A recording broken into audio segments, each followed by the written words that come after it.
This is Jamal Saeed here, and I welcome you to this webinar on key account management. I'm talking to you from sunny and warm Dubai. The weather in this part of the world, in the Arabian Peninsula, is getting warmer and warmer every day. So I hope where you are, the weather is better. And I welcome you again to key account management. We're going to be talking for the next hour or so about this particular topic. So I thank you for your interest in this topic. I hope that you learn as much as you can from this webinar. And I hope to see you in future courses when we run these programs. Please register for them so that we love to see you there, because this way you can get the most benefit out of what we talk about today. So here we go.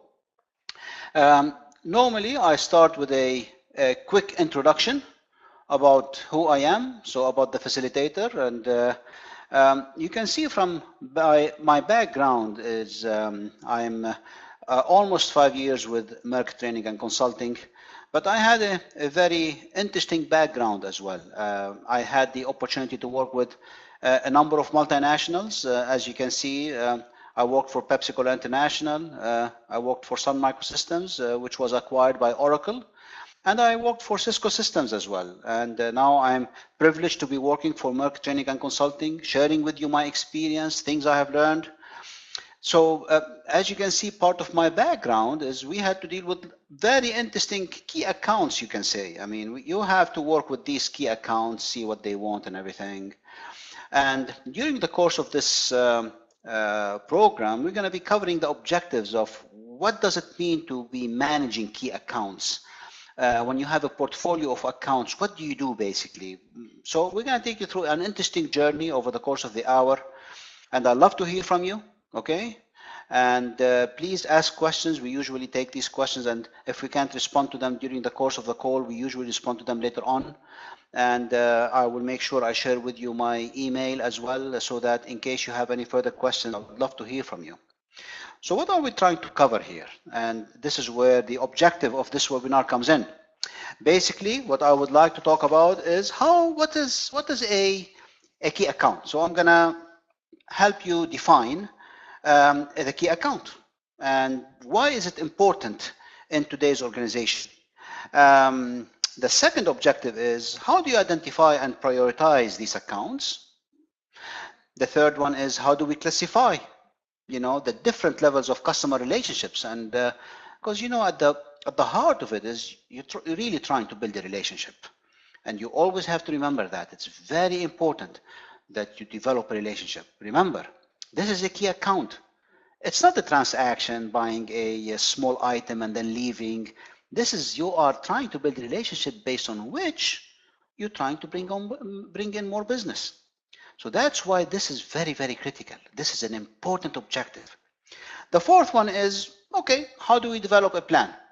So because it's a key account, it's a strategic direction your company is taking, we want to make sure that you're developing a plan behind it. So I'm going to give you some hints over there.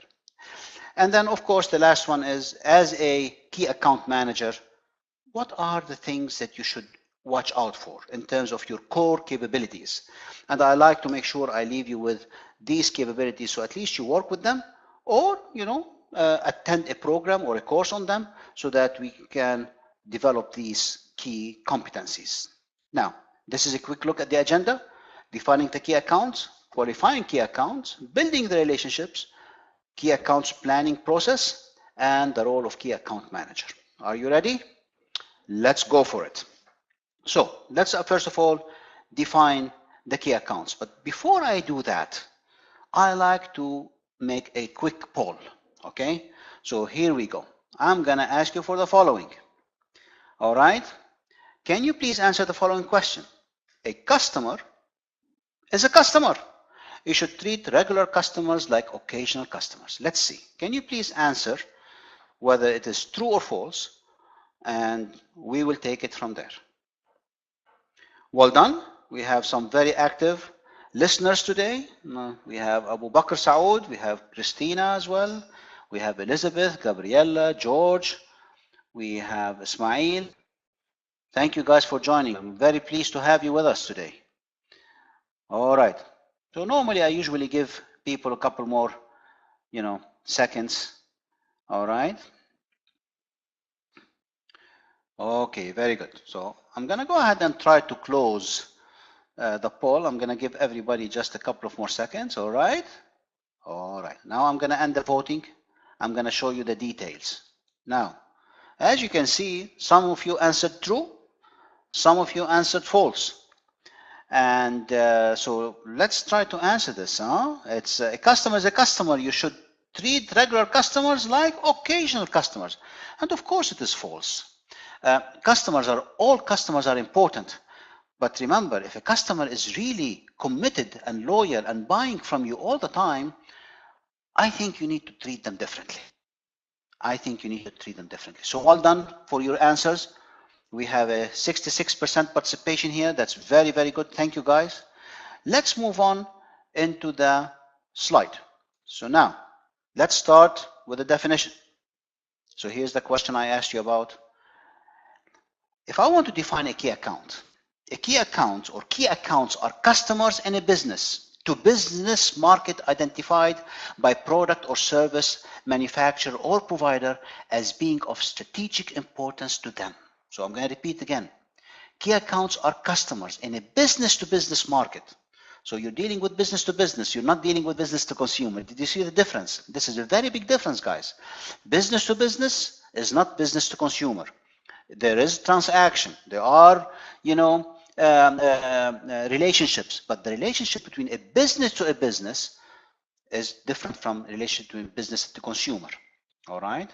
And this particular customer is identifying, they're saying, listen, we have products or services that we want to sell to these strategic accounts.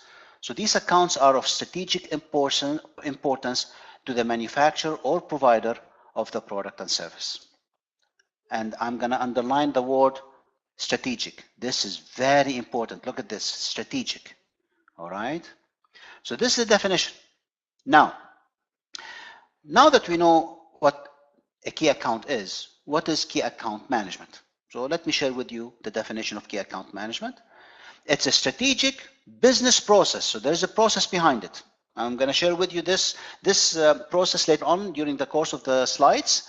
It's a process or approach, a strategic process or approach with a clear intent to build long-term business relationship that will bring benefits and opportunities for both for profit and enhancements to both sellers and buyers. So actually, when you go into a relationship with this key account, you want to benefit, but the other party, the other account, or the account you're building a relationship with, they also want to feel the difference. And that's very critical, guys. So you're not going in and saying, what's in it for me? You have to think what's in it for us. And the same thing, a key account has to think that way. Why am I engaging with this particular manufacturer or provider of a service? Why would I go into a long-term or strategic relationship with this account? Now, here comes a very interesting one, because now we're going to get into kind of classifying the accounts. Look at this one. This is very, very critical. Now, when we define key accounts, some companies define it from the perspective of the Pareto rule. I don't know if you shared with me or joined me in the previous sessions, but the Pareto rule is very important. And it talks about the 80-20 principle. Look at this. So if you really would like to define the key account or understand what a key account is, a key account is something that is contributing a lot into your profit. So look at this. Key accounts are the 20% of customers, and in this case, definitely they are strategic customers, who provide 80% of your profit. So they are not any customer then. So that's why the first question I asked you, do you treat regular customers like occasional customers? Of course not. Look at this chart over here. Do you see the A and the B and the C accounts? You see these things. Look at the A over here. These type of accounts, the accounts that fall into the A category, they are contributing 80% of your business. So you have to take care of them. Even though they are 20% of your customer base, you have to really take care of them because they are contributing to 80% of your profit. So this is why you have to think strategically. Now, going on to the next slide. So accounts are key with respect to what? So when, in addition to the 80-20 rule, when you say, okay, this account falls into the 20% that delivers 80% of my profit. But there are other things you need to look at as well. You need to look, for example, at the revenue, at the profit, at the growth potential of the account. Is this account going to grow with me? When I put a key account manager on this account, is it going to grow? Is it going to give me the money, the return that I'm putting into this account? The other thing is the nature of the relationship, which is point number 2, as you can see here. Do I have a strong relationship with this account? Do I have a partnership with this account? And that's also very critical, because remember, if you say that this is a key account and you categorize it as a key account, and then you ask the key account employees, do you see us as a key account? You know what? Don't be disappointed. The chances are they don't see you as a key account. It happened to me, believe it or not. So I had to work very hard to convert an account that I thought it was a strategic or a key account to make it a key account, because they didn't see me that way. The third one is the development of new products and services. Do you work with this key account, with this customer, strategic customers, to really develop new products and services? Do they contribute to that? Now that's very important as well. So as you can see, the relationship has to be very strong. Now, moving on. So when we talk about key account, when we talk about the key account management, what is the aim of it? It aims to build a portfolio of loyal key accounts by offering them on a continuing basis. It's not only once a year, on a continuing basis. That's why we talk relationship. A product or a service packaged, tailored to their individual needs. So you're actually developing something special to them. You have to make them feel different. The second one is actually lots of coordination, day-to-day activities, interaction with this account, what you are selling them, what kind of teams you have heading the key account, what kind of people did you put behind the account. You see, when you talk about the key account, you actually have to invest in a key account manager, somebody who is looking after a group of accounts that the company thinks is very strategic. The third one is, of course, because of this has implication on your company, because if you're thinking of key accounts, this means that you have to develop a division within the sales department to handle these key accounts. So this means that you have to have a special organization, a special structure, special communication, special marketing to manage the expectations of these key accounts. So as you can see, this is a very important step for many of the companies. Now, here comes the next poll. I'm going to poll you right now. Now, here comes the poll. Can you answer the following question, please? CRM management, or CRM, or customer relationship management, or CRM, is an indispensable tool for managing your customers and key accounts today. Let's see. I see that the guys are participating very well today. Thank you. Thank you, Amir. Welcome back. Thank you, Amber. We have Amber. She's a consistent participant with us. We have Elizabeth, as I mentioned before. Well done, guys. I'm very happy that you are joining us today. And then, of course, we have Jael, we have Jenny, we have Jerome and Jesse. So I'll give you another few seconds before I close the poll. Okay? Probably you are thinking about it. All right. Very good. Excellent. I'll give you 7 more seconds before I close the poll. I just want to be fair to the time. I want to make sure that everybody gets the chance to answer and respond. Okay. So here we go. I'm going to end the voting right now. Oh, last surge of votes came in. I'm glad. I'm going to end the voting right now. Here we go. Now, here's the sharing the results. Okay, can you see it? Very good. So as you can see, many of you said it's true, and well done. And now I'm going to focus in the next few slides about CRM. And I tell you one thing, in my history, when I used to work for these major companies, we couldn't have managed the accounts without a CRM. So as you can see, those who answered true, well done. For those of you who don't understand or don't know what CRM is all about, Well, I hope that I can explain it well for you in the next few slides. So here we go. What is CRM then? What is customer relationship management? CRM, or customer relationship management, is a company-wide business strategy. So it's actually a strategy. You have to really put a major effort behind it. It's designed to reduce costs and increase profitability by solidifying customer loyalty. So when you roll out a CRM, you're actually improving the relationship with the customer, and you're making sure that they become more loyal to you. Here comes the second part of the definition. True CRM brings together information from all data sources within an organization, and where appropriate from outside the organization, to give one holistic view of each customer in real time. You see the difference? So actually it's a strategy, but it's a strategy from a technology point of view. So for those of you who are not familiar with CRM, it's actually a technology decision. There are lots of applications there that provide customer relationship management. Okay? So this is very important decision because it takes an investment. You have to buy licenses. You have to make a relationship with a key supplier behind the CRM. You have to make sure you gather data. You may have to change the way that you gather data and deal with customers, because now you're collecting all of the data.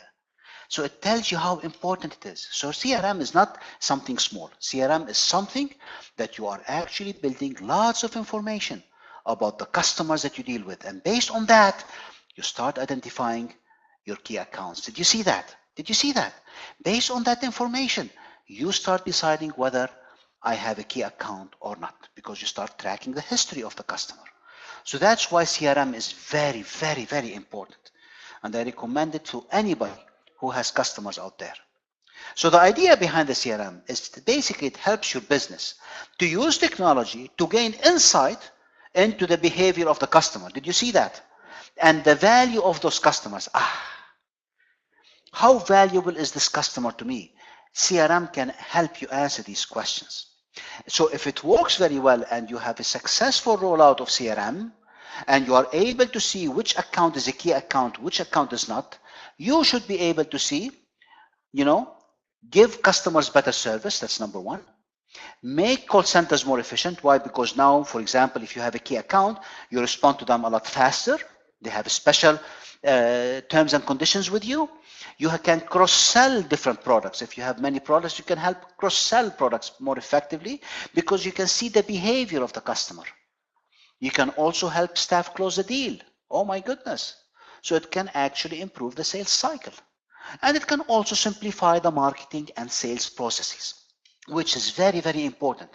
Because when you put the CRM, it's actually, you are rolling out an integrated process behind the sales activities. And of course, you discover new customers, because maybe a customer that you sold in the past, you said, you know what, we never sold to this customer again. Maybe we need to go and visit them.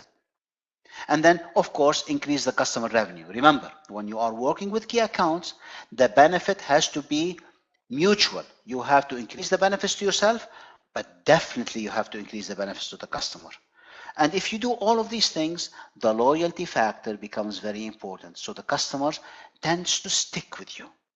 I call it the stickiness factor. How important is this? And look at the value. I would like to stress the value here. And look at this. Because if you roll out, if you have a key account management program in place, and it's supported by a very strong customer relationship management program or infrastructure, if you reduce the number of customers who leave you by 5%, you can actually increase the profit by 25 to 95%. Now, if that doesn't convince you, I don't know what will convince you, because as you can see here, if you manage to have a key account management program in place, at the same time you roll out CRM in a very good way, then you're actually reducing the churn or customer turnover. And the less the customer leave you, the better your profitability. So it's definitely something very important, very strategic to retain customers and make sure that this gives you a very competitive advantage over other players in the market. Now, so one of the key things about CRM and when it comes to customer profitability management, first of all, you start understanding the customer acquisition cost. How much does it cost me to maintain a customer? How much does it cost me to acquire a new customer. The second thing is the length and depth of the relationship. How deep can I go with this customer? Because remember, you want to go deep with the customer, you want to develop a strategic relationship, but some customers, they don't want to do that. So you have to find a way. And then, of course, understanding customer lifetime value. Now, that's very critical. And I'm going to be talking about the customer lifetime value in a minute, because that's very, very critical for you. And you have to understand, what is this customer bringing me in the long term, and how much should I invest behind this customer to make sure that you know what is the value they're bringing in. So focus on the value here. Now, here comes the third question. Are you ready? Now, can you please vote on this one? Lifetime value, or LTV, helps determine the maximum allowable investment in each customer. Let's see how you're going to respond to this question. We have some very active users. Very good. Thank you. We have Gabriella now joining us as well. Thank you. Very good. We have Jerome. Thank you guys for being with us. Fantastic. Good. We have a good surge over here of people responding. That's very, very good. Thank you guys. I really appreciate that. We have Sakib as well. We have Shiam. We have Sonia. Thank you guys. Yasser as well, and Yvette. Thank you for being with us today. So I'm going to give you another 10 seconds before I close the poll. I just want to make sure that everybody gets the chance to respond, and this way you can also see the results that you are participating in responding to. All right. Thank you. Well done. Okay. So we have a few answers. That's excellent. Well done. All right. Give you 2 more seconds. Okay. So I'm going to end the voting right now. I'm going to share this with you. Oh, last minute search. All right. Thank you. Thank you, Christina. So here we go. Now, I'm going to share the details with you. So as you can see, many of you said true, and that's correct. For those of you who said false, don't get upset, because probably we don't know what the LTV is all about. So I'm going to explain lifetime value. And that's very critical when we talk about key accounts. You should know what's the lifetime value of my customer. By the way, LTV can be applied to any customer you have, whether it is a single individual or a key account. So well done on answering these questions. Here we go with the presentation. So what is customer lifetime value?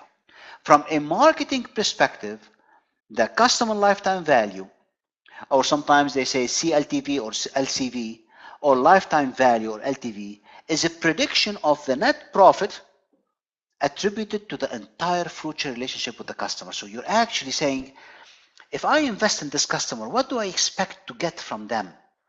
Now, this means that you also have to look at the history. Did you see that? So when you're dealing with key accounts, you have to understand the history, and that's where CRM comes in. And you have to look into the future. That's where forecasting comes in. And you know very well, if you're into sales, forecasting is very important. So you're asking yourself, how much do I see money or revenue coming in from this particular account? And you have to, decide on the lifetime value of this particular customer. So it is a predictive approach. And as you can see from the chart, some customers, for example, they fall in the 20% that they only buy from you occasionally. But in the middle, you have 60% of active, profitable customers. Did you see that? And then the last one is 20% very active, very profitable customers. Now I'm going to ask you for a favor. If you add the 60% in the middle to the 20% on the right, what do you get? The 80%. Now, out of this, 20% are actually those who are bringing you lots of business. And that is why customer lifetime value is very, very critical.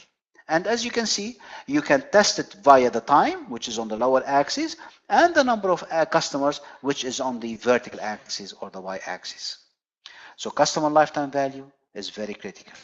Now, it helps you determine the maximum allowable investment in each customer. Now, that's very interesting. How much time should you invest behind a customer to make it a key account? Because look, if you keep investing and visiting the customer, but there's nothing coming back, you should direct your effort into another key account. So it's very important how much you invest. And once you invest a lot into this account and you exceed a certain limit, that extra investment you cannot recover. So be very careful how you invest your time behind the key accounts that you have highlighted. Now, CRM helps us with that. When you have a CRM system, it usually helps you on a number of fronts. For example, what kind of data do I have on my key contacts in this key account? Do I know the CEO? Do I know the decision makers? What is the sales call history? For example, if I visited this account 10 times, out of 10 times, how much business did I bring back? The same thing with proposal progress. You can tell how far is the proposal in the process. Is my proposal moving very well? If I deliver 5 proposals, am I getting 20% approval on these proposals? Am I winning business? And of course, it's very important you share this information with your team, because as a key account, you're not working alone. You need to work with a team. And as you can see from this slide on the side, CRM can help you with the sales, the feedback, the support, and the marketing. Now, let's move into the next part of the presentation, that is qualifying accounts. So here comes poll number 3. Okay, number 4, I mean. So here we go. A key accounts portfolio does not need to be analyzed or classified. Let's see. What do you think? A key accounts portfolio does not need to be analyzed or classified. We have some very active users. I want to thank those who are jumping in right away. I also would like to welcome Mahmoud. And we have also Sri Rangan. Thank you, sir, for being with us. Okay. I'll give you, as usual, another 8-9 seconds. I want to make sure that everybody is participating with this poll. All right. We have some people saying false and some people saying no. So I'm going to share with you your voting. The last search. My goodness. Okay. So I'm going to stop right now. I'm going to end the voting and I'm going to share with you the results. Here we go. As you can see, we have lots of people who said false. A key account portfolio does not need to be analyzed or classified. Of course it is false. When you have a portfolio of key accounts, you have to analyze it. You know what? I would like you to do something today. Think as a general manager. And somebody in the company said, you know what? Moza, Nathaniel, here's a set of accounts. I want you to go and get the most out of it. So all of a sudden you have become your own general manager. You have become your own general manager. That's why you have to analyze. You have to analyze the group of accounts that you are responsible for. You are responsible for. And that's very, very critical. So let's see how we qualify accounts and how do we analyze accounts. So here we go. Now, as you can see, there are some very good practices behind analyzing key accounts. And I would like to share these with you. So first of all, when you are analyzing an account, you have to rank the accounts from an improvement potential. This means that if I take this account, how good would it be in the future? Would it be number 1? Would it be number 2? Second is, where would you put your resources? That's very important, including time, by the way, because you could be spending your time on the small account when in reality you could be missing on some big opportunities in a big account. So be very careful how you spend your resources. Where do you send your people to? And of course, the category of accounts, the capability of the account, we want to make sure that you're managing the effort here. And then after you analyze the account, you have to set the account objective. That's very interesting because when you start setting the account objective, this means that you are planning. Do you understand the account? Do you have a plan behind the account? Are you looking at the P&L, profit and loss for the account? Do you have a target for the account? Does my strategy match the customer strategy? Do you see how important that is? And then of course, you have to put an account strategy. This means that you have to plan. This means that you have to develop internal and customer targets, your own targets internally, what you want from this account, and share those with the customer. And of course, tie actions together. So this means that some of the actions have to be joined together so that you and the customer are working on these activities together. And then you have to take the action. This means that you start applying things like an account plan or a project plan. So you take all of these objectives, you change them into activities, and the activity starts becoming into tasks. So you say, for example, on Tuesday, I like to visit the customer in support of your objectives. And then, of course, you have to review the account. You have to review the accounts, review your performance with the account. After 3 months, how much have I made? After 6 months, how much have I made? Am I meeting my quota? Am I meeting my target? So as you can see, these 5 key steps are best practice steps. You analyze the account, you set the account objective, you plan the account strategy, you take planned action, and you review the account. Now, when it comes to the next step, it's very important that you remember that when you're analyzing the account, okay, you are referring to estimating the present and the future. How much is this account giving me today? But what is my forecast for the future? Because if you have an account today giving you $1 million or 1 million AED or Saudi Riyal, and then you want to bring this account to 3 million, 4 million, or the company, the management told you that this account has a potential, this means that you have to make sure that you are spending your time accordingly. You have to plan it accordingly. But look at the second one. We talk about the break-even account analysis. How long will it take you to break even into that account? Because after you cross the break-even, actually you're making profit into the account. The account is making you profit. And if you make profit out of the account, your bonus gets bigger. Did you see that? Very good. So now, we have several models that can help you classify your account and quantify your account. The first model I'd like to share with you is the single factor model. That single factor model, basically, you are telling your team who are working with you on the key account that, look, we only look at sales volume. We only look at the potential of the account. Based on this classification, basically, you are taking one single classification, one single characteristic of the customer. The size of the customer, the importance of the customer in the market, the size of the business, you only take one. But what you do after you do that, you allocate your account based on 3 key categories. Did you see that? Look, you have 15% of your accounts go into A accounts, 20% of your accounts go into B accounts, and the remainder go into C accounts. What does it mean? For example, if I have 10 accounts, okay, let's make it easier, 20 accounts. If you have 20 accounts, 15% of 20, this means that 3 accounts are going to be considered A, and these are very, very important. You're going to be spending lots of time over there. 20% of the account, you multiply 20% times 6. This means that 20% times 20, that means that you have 4 accounts falling into that category. So that becomes the B account. They are not as big as A, but they are still very important. And then the remainder, so you have 3 plus 4, 7, the remainder is 13. They fall into the C account. So A takes lots of attention from you. B takes lots of attention from you. And C takes less attention, but all of them are important. Because you as the GM, you have to manage your portfolio to bring maximum profitability. So this is one approach to qualifying and distributing your accounts, because you have to distribute your effort. But I would like to share with you another approach. And this approach is also very important. It's called the portfolio approach. So the first one is the single factor. Now comes the portfolio approach. Here comes the interesting part. You look at the account from the profitability, opportunity, account opportunity. How much opportunity do I have? But the other side of the equation, how competitive I am in that account. So does this account bring me lots of opportunity, and am I very competitive in that account? So you translate it into a very interesting grid, and you start distributing your accounts according to that. If you're confused, I don't blame you, but look at this. Here it is. Did you see what we're talking about?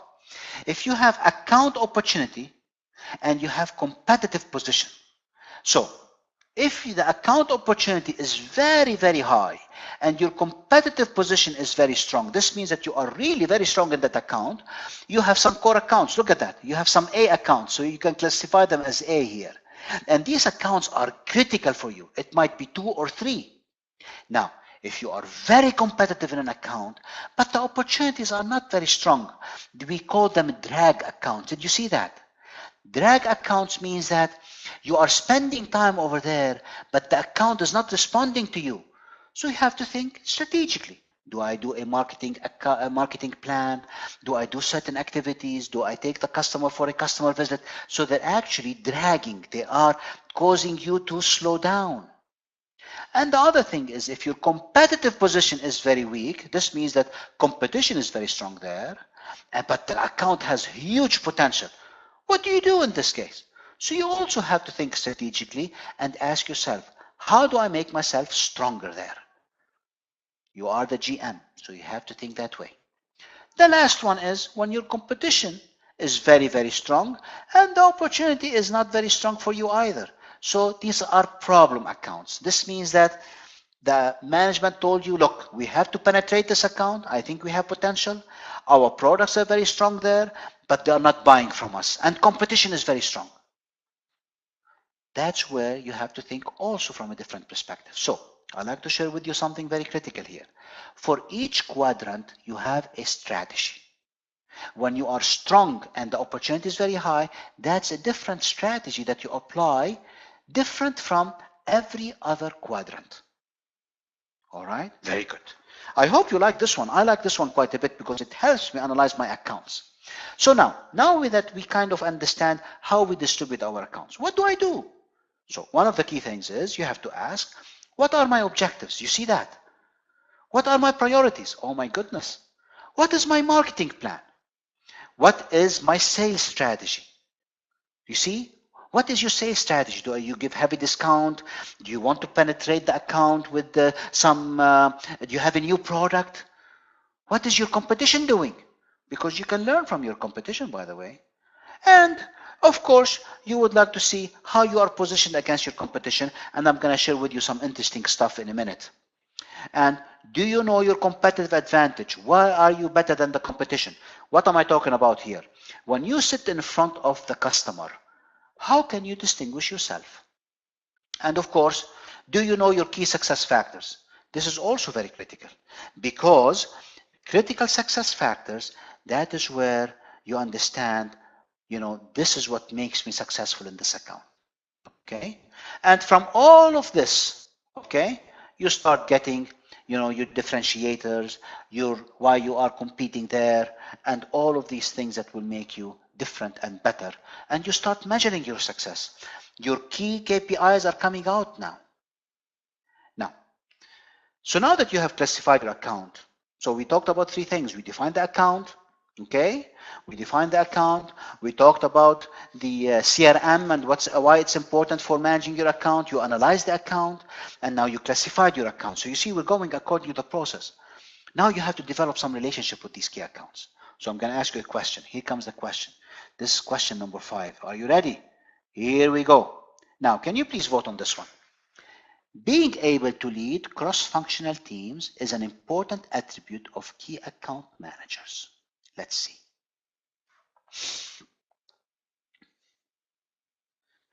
Very good.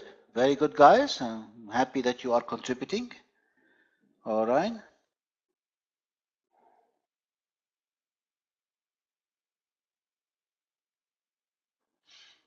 Okay, it's normal. I like to give you another 10 seconds before I close the poll. Very strong. Wow.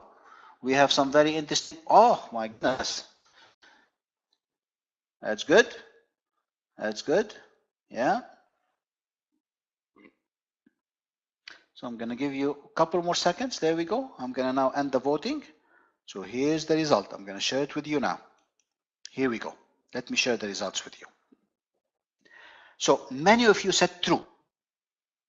And none of you said false. I'm proud of you. So being able to lead a cross-functional team is an important attribute of key account manager. And do you know why? Because you need people to help you manage these accounts. You need the technical guys, you need the marketing people, you need the finance people, you need the legal department, you need the purchasing department, you need the production. All of them are part of your team. So you need to work with all of them. As a key account manager, you are the GM in the eyes of the customer. And if you are the GM, you have to find ways to develop relationship, not only with the customer, guys. You have to develop relationship with your customer, with internally as well. So here we go. Well done. I'm very proud of you. Now, so when we talk about building relationships, now that you have your portfolio, you have classified your accounts, you have analyzed it, you understand what key account management is all about. One of the key things when we talk about key account management, what goes with that is partnership thinking. You have to think from a partnership perspective. It cannot be transactional. It cannot. And in the coming slides, you're going to see something very important, that you cannot think transaction with these accounts. So partnership is very important. And when you think partnership, you have to think a relationship between two people where they cooperate and they collaborate. And it's based on openness and trust. You see how important that is? So this means that trust is very important. And trust can only come by both parties performing at the very high level, and they are developing new skills in terms of listening to each other, negotiating with each other, managing conflicts, and at the same time treating each other with equality. And building equity means that you are building trust, because trust leads to equity. So it's very important you know your key account. So when you become a key account manager, if you should know that knowing your customer is very important, and you have to let the customer know who you are and what your company is all about. So trust is very important. You cannot develop a key account portfolio and manage as a key account manager if you don't believe that trust is very important and partnership is very important. So as you can see here, these are some very interesting stuff. When you are building partnership, you need a special skill. First, you have to create shared goals. And these goals have to be realistic. You cannot share and develop goals that are not realistic. Second, you have to manage conflict, because conflicts are going to happen. No matter what you do, conflicts are going to happen. Sometimes you you don't give a discount, they get angry with you or they get upset. So you have to manage these things. Sometimes, they don't deliver or they don't give you the purchase order on time. So there's a conflict. You have to manage that. And then, of course, the last one is how to design the system and processes around that relationship. So sometimes you may have to ask your company to change certain things for these key accounts that you are managing. Look at this one. This is beautiful. I love this one.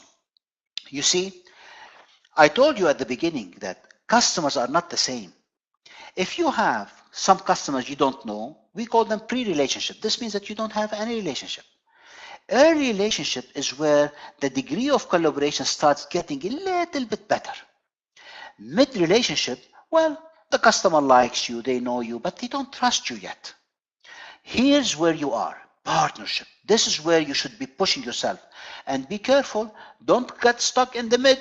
The mid is a very dangerous place to be. So these are stages of a relationship, and I really like you to push the partnership and the synergy. This means that when you become a partner, the chances of becoming synergistic relationship, this means that's very closely tied, becomes much stronger. This means that you are building a partnership with your customer, okay? That's where you should be. Collaboration becomes much, much stronger. So, how do you qualify the relationship? Look at that.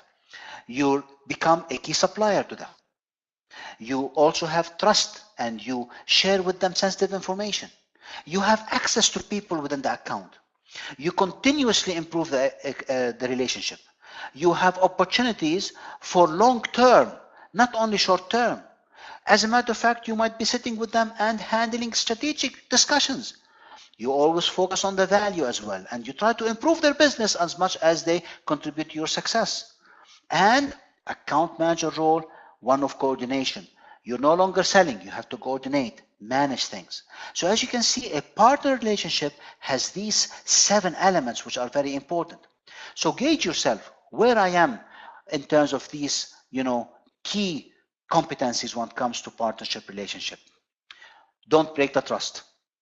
If you breach the trust, you lost the account. I'm not going to say it again. And I cannot say it in any other way. If you breach the trust, you lost the account in a very big way. And to build that trust, it's going to take you lots of time. And it simply opens the opportunity for somebody to come in. That's where competition comes in. And they work very hard to, break the trust between you and your key account. So because you're working based on trust, make sure you maintain it. Hence, always think win-win. Always make sure that you think of the customer and the benefits, mutual benefit. Always think win-win. All right, this is very, very critical in terms of the relationship.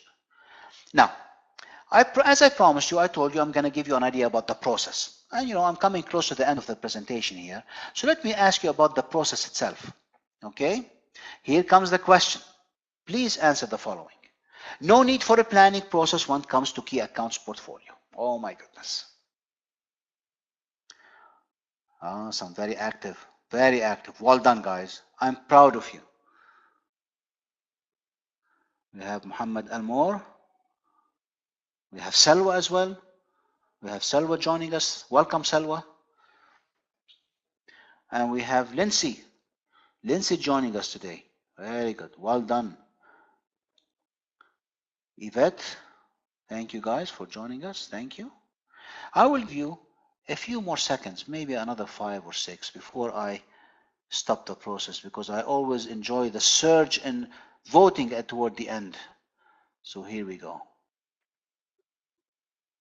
All right. A few more seconds and then I'm going to close. Okay, I'm going to end the voting right now. So I want to thank you for your participation. Here we go. I'm going to share the results. So for those of you who voted, almost 50% of you said false, and congratulations, well done. You see, when you have a key account, we mentioned at the beginning, when you have a key account, you have to have a planning process in place. Otherwise, you're not going to go very far. You have to have objectives, you have to have plans, you have to have initiatives, you have to talk to your customer, understand to them and everything. So what does the process look like? Here we go. Here's the process. It's a very interesting process. It's divided into 2 parts. One part is analyze the account. The second part is plan the account. As we said, how do you prioritize the UK account? That's part of the analysis. You analyze the customer then. You analyze the past business. So all of that is analysis. Once you do that, you identify, evaluate the opportunities. So you start actually seeing the opportunities. And then after that, you start putting a plan. You think of strategy and tactics. So 2 parts are very important. What do I do on the analysis side and what do I do on the planning side? So that's a very, very important process when it comes to account planning. Now, when it comes to planning, this means that you have to identify and select your customers and where you should concentrate your effort. And we talked about that one. And you should also have a detailed action plan for those customers you have highlighted as high priority. So I'm talking about the A accounts and the B, A and B. C, you may not need to do a detailed account plan. However, for the A, most definitely. Now, 2 factors to be considered when you are prioritizing your effort. How attractive is this customer? And what is my relative strength in that account? That takes us to a very interesting chart. Look at this one. So here comes the how strong you are in that account and how attractive is that account. That's where you prioritize your effort. It's similar to what we saw before. So now all of a sudden, if you are very strong in your products and the customer is very attractive, you can also think of them as a key account. However, if your relative strength is low, but the customer is very attractive, you have to develop the account. If the customer is very attractive, but if the customer is not very attractive, but you're very strong, this means that the customer is an opportunistic customer. They'll buy from you every now and then. They will call you and say, listen, we have an opportunity. But if the customer is not very attractive and you're very strong, okay, you have to maintain that customer. I think I said something wrong. I mean that if you're not very strong in that account and the customer is not very attractive, this means that this is an opportunistic customer. So you have 4 types of customers. The key accounts, where you're very strong and the customer is very attractive. Develop the accounts, where you're very strong but the customer is not as attractive. Or you're not very strong but the customer is very attractive. Opportunistic, where both sides are not very strong. And then you have those customers that you have to maintain. Each one of them, you have to develop a strategy for it. Now, I would leave you with some very interesting stuff here. Competitive activities. You have to know your competition, ladies and gentlemen. You have to know who you're competing against, and this takes a bit of effort. So I'm going to help you with some hints here. Who are our competition? You have to know that. What are their strengths and weaknesses? You have to know that. How do we compare? How do you get the information from? Who do you talk to? And what are we doing to plan our activities with the customer so that we can counter our competition? Here's an interesting one. That's what we call competitive analysis. And as you can see, you have customer A versus competitor A, and you have versus competitor B. And on this side, this is where you're asking yourself, how unique I am? What do I have that competition doesn't have? What are my advantages? What is my parity? Okay, this means that how important am I with respect to this customer? And then what are the disadvantages? You know, what does the competition has that I don't have? And then you can compare yourself to both competitors A and B. Another view is the following, where you list your success factors and you give weight across the board. This means that you give certain weight out of 100%. Let's say that new products is very important for you. You're an innovative company, so you give it 50%. And you start comparing yourself to other competitors. And here's where you find out if you are in a very good position or not. So two ways to compare yourself. One is from a competitive analysis where you talk about the strengths and weaknesses, and then from the other side where you talk about the success factors. Once you do that, okay, you start building a better understanding of your position with the account. Always analyze your customer. Find the contact information. Find the background. How do they buy? How do they make decisions when buying? It's not only your cycle and sales cycle. You also have the buying cycle. You know, what is the customer business plan? You should know when what they're gonna invest in for the next, year or so. And customer market information. How good are they in the market? Always analyze your customer with respect to their position, financial standing. I'll give you an example. If the customer has lots of debt, usually they don't spend money because they are in debt. But if the customer has lots of money, they want to spend it. So make sure that you spend your time accordingly. Key success factors for this customer. Do they have objectives that you're aware of? What are their future plans? Competitive advantage, which is based on the competitive advantage we talked about before, remember? Are there any problems, issues, or concerns that you should be paying attention to? Customers don't like problems and issues, so always make sure that you fix these problems and issues, especially before you go and visit the customer. Otherwise, the discussion is going to be around problems and issues and concerns. Now, look at the past business, look at the historic performance. What should you do with the records that you have? How can you plan? How can you forecast? And then, of course, based on that and based on the market conditions and based on your forecast, you can identify opportunities. And definitely, one of the key things I always like to remind people of, never forget the SWOT analysis. Never forget the SWOT analysis. The SWOT analysis is fantastic. Look at that. The SWOT analysis is one of the best things that you can do for yourself and for your team, where you talk about the strengths, what are my advantages, you talk about the weaknesses, what are my limitations, what are the opportunities, outside, external, what is waiting for us, and the threats, outside, what is standing in the way of us, penetrating an account. So these are very important. Always do the SWOT analysis. They can highlight lots of good things for you. Once you do that, and you can extract lots of objectives, for every objective, you put a strategy. For every strategy, you put a tactic. And for every tactic, you should measure it. Did you hear that? I'm going to repeat again because I want you to remember this. This is very critical, guys. For every objective, you have put a strategy. For every strategy, you put a tactic. And for every tactic, you put the measures. All right? Now, when you talk about tactics, basically you talk about project management. So all of these activities and tasks that you come out with based on the objective and the strategy you have discussed, you have to put them into a project plan. If you don't know how to do it, ask somebody. But don't use it as an excuse, because even a to-do list will help you a lot more than just not doing anything about it. All right? So what is your role then as a key account manager? You have to make sure that your role as a key account manager is evolving. You have to understand how to deal and develop a relationship between you and the buyer. You have to make sure that you have a portfolio of skills that can help you do your job. And we already talked about some of them. Analyzing the account, planning the account, solving issues, conflict management, all of these things, negotiations, all of these things are important skills for you. So one of the key things I ask you to do, you have to be extra observant. This means that always see what's going on around you. You should be able to recognize patterns. What's going up in the market? What's going down? You know, one big example, recently, the price of oil has taken a big hit. So many companies shrank their budget because they don't have money as before. So there's a pattern here, downward trend. Hopefully it will rectify itself and we will see the price of oil going up again. Cross-functional teams. You should be able to lead cross-functional teams. You're comfortable working across boundaries. You can limit a certain style of management and leadership. You have to diversify your style. And of course, you have to be creative in developing strategic and good structure behind your solutions for your customer. The customer is counting on you to be creative. Don't forget that. Now, here are a few things that you have to focus on when it comes to your responsibility. 4 key things. You have to have the responsibility for the strategy. You are responsible for the strategy of your account. Second, you have to wonder about the operations, the internal operations of your company. How can I make sure that my company is streamlined, that I can support my customers? So talk to them.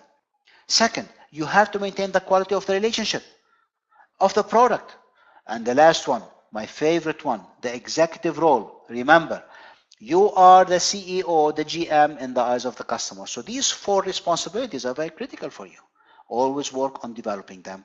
And if you join us on these courses, that's where we spend time in developing and addressing these concerns. All of the topics I spoke about, we cover them very, very well in our programs, and I love to see you in our programs in the future. Now, when we talk about roles and responsibility in an expanded fashion, okay, we're talking about the following. So basically, what drives and create customer asset value? Remember value again. How to calculate lifetime value? Now you know it. Realistic cash flow, you have to speak finance. You know, you also have to make sure that at what stage is the account, because the accounts go through stages. And then of course, what are the risks involved and the concerns, and how to overcome the risk, and how to maintain a high level relationship. Partnership, partnership, partnership. I cannot remind you of that. So when you become a key account manager, always strive to be a top performer. Create a positive attitude. Please, please create a positive attitude. If you are the GM, you have to have a positive attitude. Positive attitude solves problem. Negative attitude only finds the problem. Develop self-confidence. Stay motivated. Be persistent. Manage negatives. Have integrity. And always be consistent in the eyes of the customer. Expect success. Manage relationship. Use team skills. Always have a vision. Because remember, when you put an account plan for the key account, you're actually putting a vision. Always follow up and make sure you practice self-improvement. Always look, the responsibility of improving yourself is upon yourself and nobody else. So the salesperson and the key account manager in this case, they need to build many relationships with key decision makers, with gatekeepers and decision makers, those who have the money, those who have the budget. You have to sell strategically and you have to build credibility and integrity. Develop your attributes and skills on the people skills. Always thinking skills, analytics, administration, project management. Of course, relevant knowledge about your product, about your company, about competition, about the market. And of course, personal qualities from integrity and selling, negotiation skills, resilience, persistence, unlikability. The last slide, I leave you with some few interesting stuff for you to read. There are some interesting publications here. One of them is about Key Account Management and Planning by Noel Capone, very famous book. I recommend you have it in your library.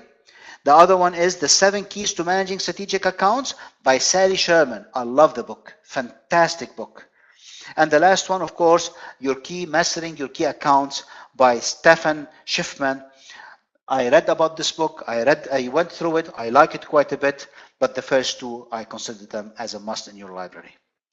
With this, I look forward to see you. We have a key account management seminar or course coming up in October between the 15th and 19th. Please register. It's going to be in English at the JW Marriott. There are my emails and contacts and everything. I'd love to hear from you. And I want to thank you for your time today. If you have any questions, please go ahead and let's go ahead and listen to you. I can stay with you for another 5 minutes if you have any questions. Otherwise, I'd love to hear from you always. You have my email over here, and I'd love to hear from you. Okay, guys?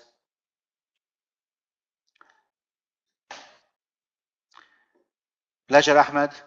Lindsay, take care. Look forward to see you in the next webinar. Srirangan, thank you, buddy. You came early, so thank you very much. I see that George here. Okay, George, I will share the presentation with you. Send me an email and I'll make sure I share the presentation. All right. Sakib, thank you very much, buddy. Nader as well. Nader, thank you for being with us today. And we have Fred as well and Mahmoud. Thank you, guys. You were very special.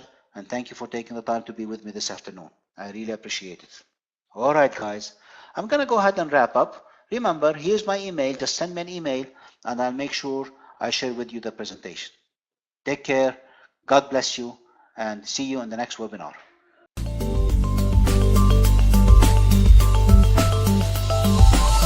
Meirc.com